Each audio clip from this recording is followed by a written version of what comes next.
आने वाली है। तो किसका ध्यान कर रहे हो? तो हम जब देवी देवताओं को करते हैं तो उनका ध्यान कर रहे हैं तो उनकी शक्ति हमारे अंदर आएगी। तो हम डायरेक्ट परम पिता परमात्मा को जब, परम ब्रह्म परमेश्वर को जब हम याद करते हैं तो हमें उनकी शक्ति मिलती है और फिर हम एहसास करते हैं कि हम ही ब्रह्म समान हैं। अहम ब्रह्मास्मि, मैं ही ब्रह्म हूँ।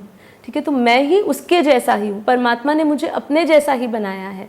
उन्होंने जब रचना करी थी तो एकदम शुद्ध पवित्र करी थी, पाक करी थी, पावन पवित्र दुनिया की रचना करी थी और आत्मा भी ऐसी पवित्र बनाई थी। लेकिन धीरे धीरे धीरे हम उस अवस्था में गिरते गिरते, अपने संकल्पों के कारण गिरते गिरते इस अवस्था में आ गए कि आज हम अपने आप को भूल बैठे हैं।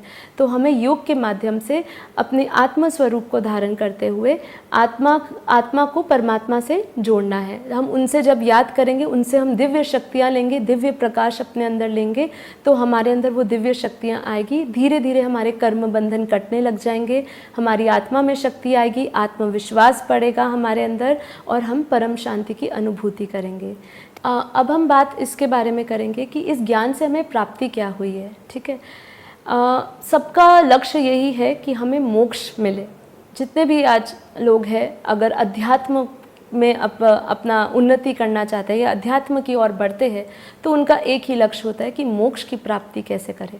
अब इसी ज्ञान से हम समझे हैं कि मोक्ष है क्या, मोक्ष क्या, जब इंसान शरीर छोड़ देता है तो वो जाता कहाँ है, क्या उसका रियल में मोक्ष होता है।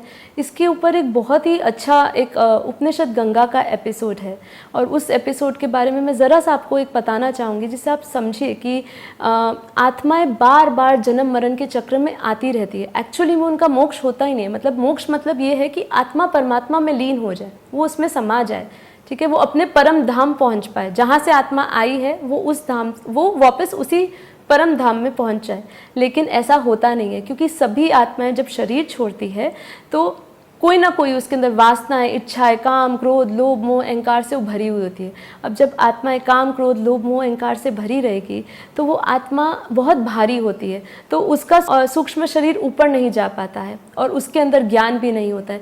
तो जब हमें ज्ञान होता है, ज्ञान बहुत इंपॉर्टेंट सब्जेक्ट है। हमें यहाँ पे 4 सब्जेक्ट सिखाए जाते हैं, ज्ञान, योग, सेवा, धारणा। तो जब तक हमें ज्ञान नहीं होगा तब तक हम उस मोक्ष या जीवन मुक्ति की ओर नहीं जा पाएंगे। ठीक है, तो